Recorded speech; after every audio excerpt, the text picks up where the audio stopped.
Si je vous dis Tatooine, vous me dites Star Wars, si votre culture est bonne.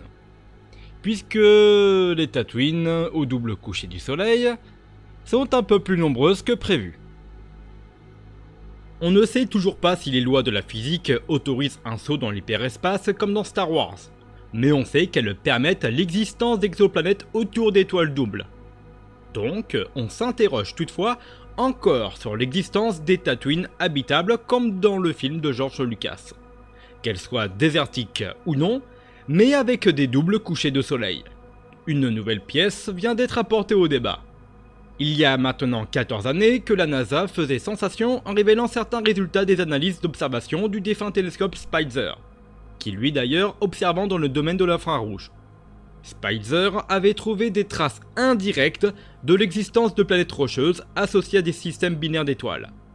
Comme les étoiles doubles sont majoritaires dans la Voie lactée, on pouvait donc en déduire que quelques-unes ou moins pouvaient être habitables et qu'une forme de vie intelligente pouvait contempler sur ces planètes de double coucher de soleil.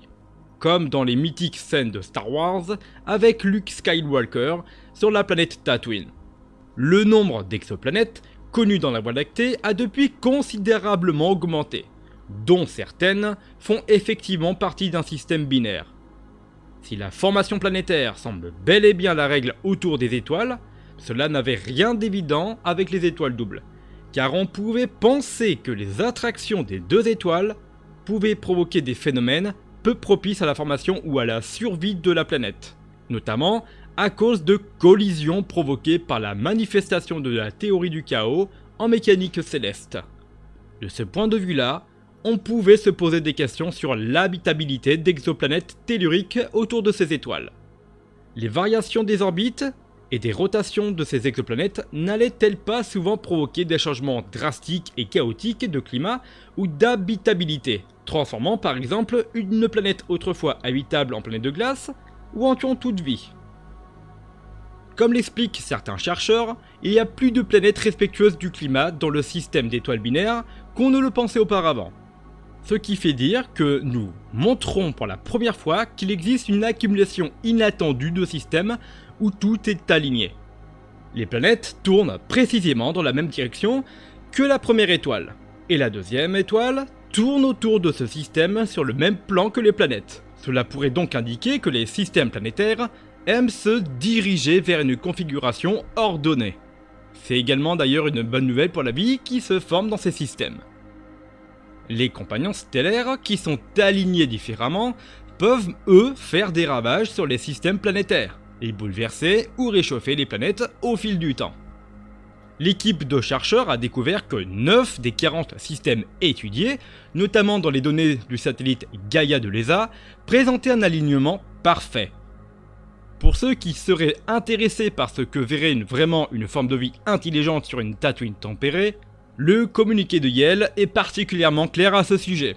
Durant certaines saisons de l'année, il faisait jour continuellement, avec une étoile éclairant un côté de la planète, tandis que l'autre étoile éclairait l'autre moitié de la planète. Mais cette lumière, donc de l'étoile, ne serait pas toujours brûlante, car l'une des étoiles serait beaucoup plus éloignée.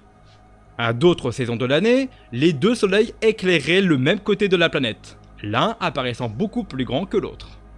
La révolution carpénicienne n'est pas morte, elle est bien vivante. Après avoir déplacé notre planète au centre du système solaire et ravalé notre étoile au rang d'étoiles naines communes dans la galaxie, voilà que tout semble indiquer qu'un système planétaire se formera préférentiellement autour d'un système binaire. On pouvait déjà s'en douter, étant donné que les étoiles doubles sont majoritaires dans le cosmos. Mais les lois de la mécanique céleste dans un tel environnement étaient-elles favorables à la formation de systèmes planétaires? C'est donc pour répondre à ces questions que les compétences de Spitzer, qui travaillant dans l'infrarouge, je le rappelle, ont été mises à contribution. Nous ne pouvons pas encore détecter de planètes du type terrestre, Koro devrait d'ailleurs bientôt le faire, mais nous pouvons détecter des disques de poussière autour des étoiles. On pourrait même presque dire que Spitzer a été conçu pour cela. La stratégie a donc été de partir à la recherche de disques de poussière, vestiges des disques d'accrétion, formant les planètes autour des systèmes doubles. La présence de tels disques devrait être reliée à l'existence d'une ceinture d'astéroïdes, dans laquelle des collisions et des fragmentations sont toujours en cours. Ce sont les résultats de ces recherches que des astrophysiciens comme John Thornberry et David Trenning ont publiés dans un article commun dans l'Astrophysical Journal. Leur étude porte sur 69 systèmes binaires entre 50 et 200 années-lumière autour du Soleil, avec des étoiles un peu plus jeunes et plus massives que la nôtre. On savait déjà qu'il existait des disques de poussière autour de certaines binaires situées à environ 1000 unités astronomiques l'une de l'autre, mais les astrophysiciens se sont concentrés sur les cas avec des étoiles éloignées à moins de 500 unités astronomiques, ce qui n'avait quasiment jamais été fait. Le résultat, c'est que 40% de ces systèmes possèdent un disque de poussière, ce qui veut dire que des planétésimaux ont dû se former et donc, par conséquent, que des planètes telluriques, et pas de géantes gazeuses, orbitent très probablement autour de ces étoiles. Ce nombre est un peu supérieur à ce que l'on peut observer pour des étoiles seules. Or, si l'on se rappelle que les binaires forment près de 2/3 des étoiles de la galaxie, la conclusion tombe d'elle-même. Des planètes où l'on peut observer des doubles couchers de soleil comme sur Tatooine par exemple, devraient être plus fréquentes que des planètes de type terrestre avec un seul coucher de soleil. Ce qui a le plus stupéfié les chercheurs, c'est que les binaires seraient celles où les deux étoiles sont particulièrement proches, constituent plus de 60% des cas recensés, alors que les étoiles séparées par 3 à 50 unités astronomiques montrent qu'au contraire un déficit en disque de poussière détectable. De façon surprenante, la formation des binaires serait donc favorable à l'apparition d'un système planétaire. Enfin, de 50 à 500 unités astronomiques, on détecte à nouveau des disques, mais autour d'une seule étoile du couple. Donc ce qui fait dire à David Trenning, c'est que les systèmes binaires étaient largement laissés de côté qu'auparavant, car ils sont les plus difficiles à étudier.